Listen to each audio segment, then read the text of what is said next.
Assalamualaikum warahmatullahi wabarakatuh. Perkenalkan, nama saya Ahmad Azhar Azwar dari Prodi PAI Fakultas Tarbiyah Lokal 1D Pagi. Di sini saya akan menjelaskan keterampilan menyimak dan kesantunan bahasa. Keterampilan menyimak. Jadi, keterampilan menyimak ini adalah keterampilan pusat dari 4 keterampilan berbahasa lainnya. Dengan menjadi seorang penyimak yang baik, biasanya juga merupakan seorang penulis yang baik, pembaca yang baik, dan pembicara yang baik. Karena yang namanya menyimak adalah sebuah kegiatan berpikir. Jadi yang namanya kegiatan berpikir tidak hanya melihat saja atau mendengar saja. Ada proses berpikir dan proses menganalisis di sana. Yang namanya proses analisisnya ini dilihat dari berbagai macam hal seperti simbol kenyataan dan situasi yang ada pada saat itu.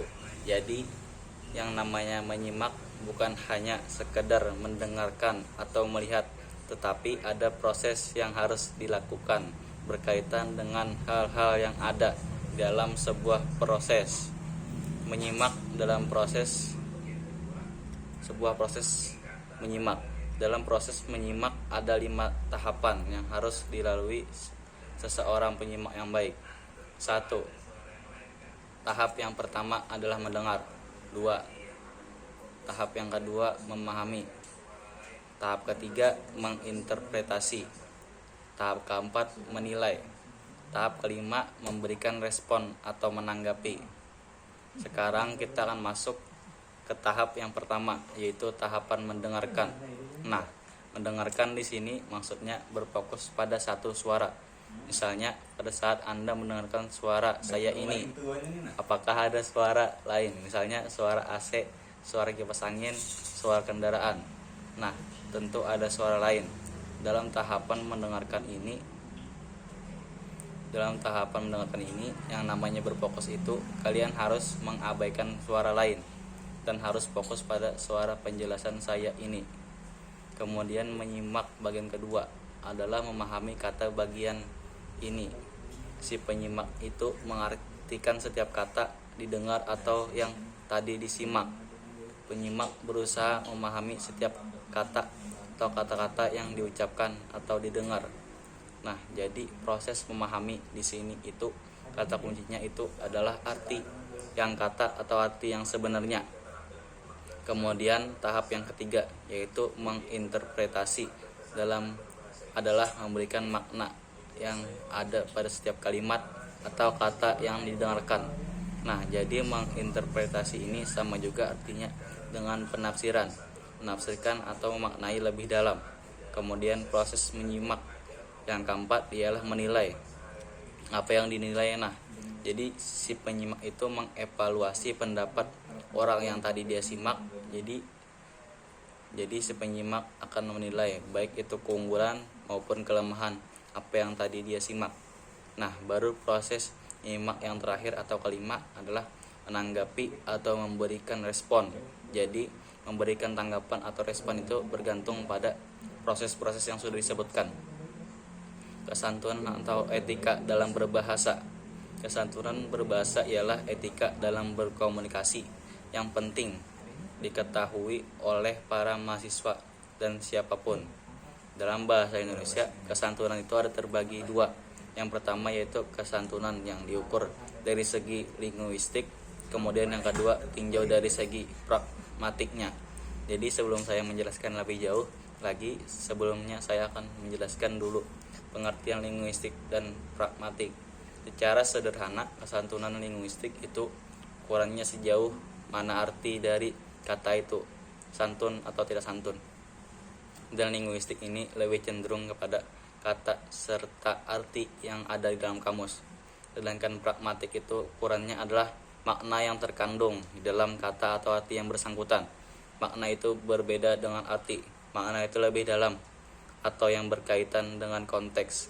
Dan konteks yaitu segala sesuatu yang melatar belakangi teks. Jadi yang pertama kita akan membahas kesantunan linguistik. Apakah teman-teman masih ingat apa itu kesantunan linguistik? Kesantunan linguistik yaitu kesantunan dalam kata atau kalimat yang digunakan yang artinya sesuai dengan Kamus Besar Bahasa Indonesia. Di dalam kesantunan linguistik, kita akan mengkhususkan lagi kepada kalimat imperatif, yaitu kata atau kalimat perintah. Karena kalimat imperatif ini cenderung sekali mengandung makna ketidaksantunan, karena sudah pasti kata atau kalimat ini berfungsi untuk menyuruh atau meminta kepada seseorang melakukan maupun meninggalkan sesuatu.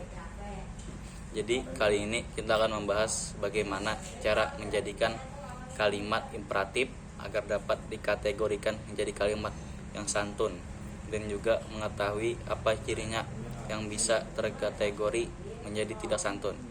Kesantunan linguistik dalam tuturan imperatif mencapai 4 hal: panjang pendek tuturan, urutan tuturan, intonasi, dan isyarat-isyarat kinesik. Pemakaian ungkapan penanda kesantunan. Panjang atau pendek tuturan. Jadi maksud semakin panjang sebuah kalimat atau tuturan, maka itu akan menjadi semakin santun, dan tentu saja apabila semakin pendek maka akan menjadi semakin tidak santun. Contohnya: 1. Daftar hadir itu. 2. Ambil daftar hadir itu. 3. Ambilkan daftar hadir itu. Jadi tentu yang lebih santun adalah kalimat yang pertama, yaitu daftar hadir itu. Urutan tuturan, langsung saja kita ke contoh yang pertama, yaitu 1. Ruangan ini akan digunakan untuk rapat wali murid. Bersihkan dulu meja itu cepat. 2. Cepat bersihkan dulu meja itu. Ruangan ini akan digunakan untuk rapat wali murid. Yang manakah menurut kalian kalimat yang lebih santun? Tentu saja kalimat yang pertama kan. Mengapa? Karena kalimat pertama urutannya mengemukakan alasan dahulu, baru setelahnya kalimat perintah. Jadi ini bisa dipakai dalam kehidupan kalian sehari-hari. Utarakan dulu alasannya kenapa, mengapa, baru kemudian kalian meminta sesuatu atau memerintahkan sesuatu. Intonasi dan isyarat-isyarat kinesik sebagai penentu kesantunan linguistik. Jika yang pertama tadi semakin panjang tuturan maka semakin santun, nah maka ini berbeda dengan intonasi atau isyarat-isyarat kinesik, karena jika intonasi atau isyarat-isyarat kinesik dalam sebuah kalimat dipanjangkan maka akan cenderung semakin tidak sopan. Contohnya: kirim surat itu. Surat itu kirim.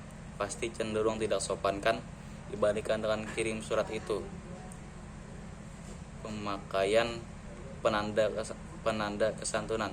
Jadi ini terbagi menjadi 3 macam kata sebagai penanda kesantunan sebuah kalimat.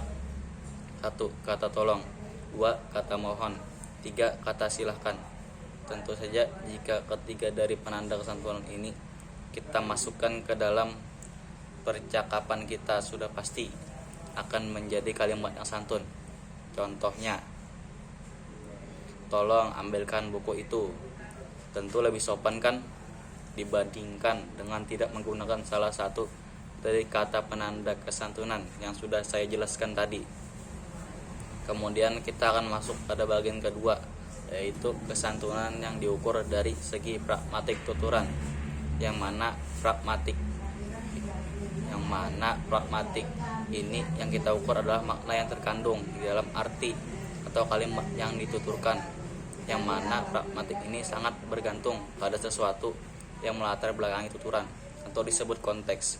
Konteks ini ada banyak sekali: waktu, tepat, atau situasi.